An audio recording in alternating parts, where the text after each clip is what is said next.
V knjigi Kočevska za radovedneže in ljubitelje je zbranih 27 kratkih besedil, ki poskušajo v novi luči prikazati nekatere izmed stvari, pojavov in zadev, ki so v splošnem prepričanju postali značilni za regijo, ki obsega območja občin Kočevje, Kostel in Osilnica. Besedila povezuje razmišljanje o tem, kaj danes ti fenomeni pomenijo za tam bivajoče ljudi in kakšen je njihov zgodovinski ali kulturni izvor. Besedila so nastala v preteklih 2 letih, napisana so bila posebej za to knjigo in so plod bodisi raziskovanja širših znanstvenih tem, v katere sodijo fenomeni, bodisi opazovanja življenjskih dogodkov ali običajev vezanih na fenomene. Avtorice in avtori besedil, to je 22 oseb, so raziskovalci, inženirji, kustosi, novinarji in kulturni delavci. Nekaj jih je iz ZRC SAZU, drugi so iz Inštituta za narodnost vprašanja in iz Pokrajinskega muzeja Celje. Večina jih živi in ali dela na Kočevskem, nekateri v Pokrajinskem muzeju Kočevje, v katerem so se prav vsi strokovni delavci odločili za sodelovanje v tej knjigi. Nekatera besedila so ilustrirana, kot je povedala že Agata, je ilustracije prispeval Srečko Bajda, knjigo pa je oblikovala Tanja Radež.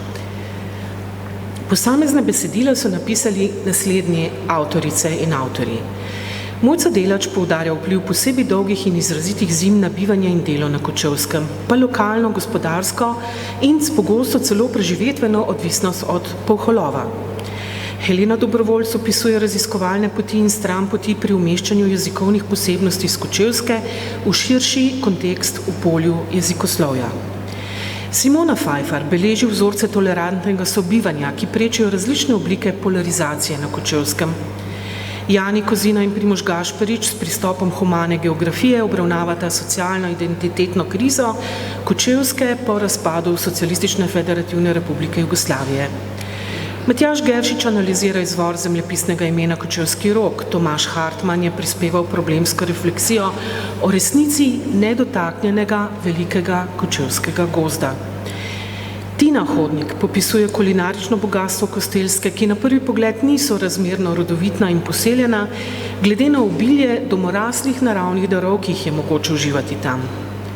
Vesna Jerbič Perko postavlja v ospredje rudarsko dediščino Kočevja, mestnost in državnost Kočevske skozi zgodovino umešča v okvir napetosti med avtokratskostjo oblastnikov in iznajdljivostjo prebivalcev, reko Rinžo pa izpostavlja kot pomembno za utrditev mestnega značaja Kočevja.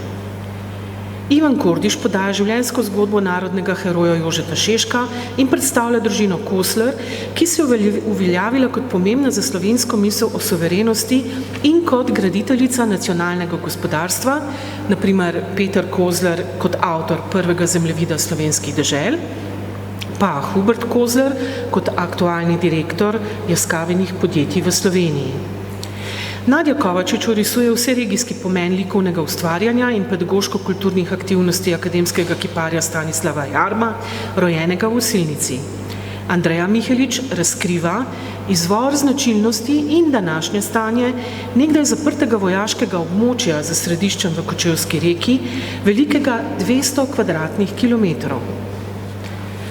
Anja Moric podrobno razlaga fenomen kočevskih Nemcev od poselitve Kočevske do današnjega življenja v drugih državah, preko jezikovnih posebnosti šeg, kulture in politične aktivnosti, posebej še napetost med odhranjanjem izročila in sodobnim življenjem. Moriceva piše tudi o Petru Klepcu, mitskemu junaku z Osilniškega. Žarko Nanjara opozarja, da je medved tudi simbol in kot tak privzema vlogo, ki mu jo nadene človek. Živa Pogorelec predstavlja kostelščino kot jezik, ki z naslanjanjem na svoje kulturne korenine še vedno vztraja pri svoji živosti. Mojca Skender pa je napisala spominsko observacijo nedavne zgodovine mikrodružbe pod gradom Kostel. Petra Šolar je kritično pristopila k razmerju med industrijskim in naravnim na Kočevskem ter k turističnemu izkoriščanju reke Kolpe. Anton Velušček predstavlja dinamično dogajanje v tej regiji v prazgodovinskem času. Simon Veselič pa naseljevanje Slovanov na Kočevskem, ki nikakor ni bilo izolirano od pritokov drugih rodov ali etnicitet v regijo, predvsem pa so se tukaj vsa v večji ali manjši meri zlivala med seboj. Izidor Wolf razkriva vrhunskost športa na Kočevskem, od svetovnih rekordov v številnih panogah prek z olimpijskim odličjem nagrajenega športnika, prvega za Slovenijo, do edinstvenih fenomenov, kot sta šahovski muzikal in tekmovanje v metu motorne žage.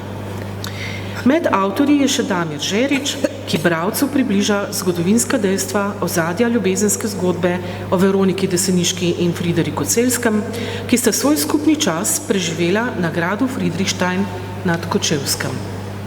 Hvala za pozornost in prijetno branje vam želim.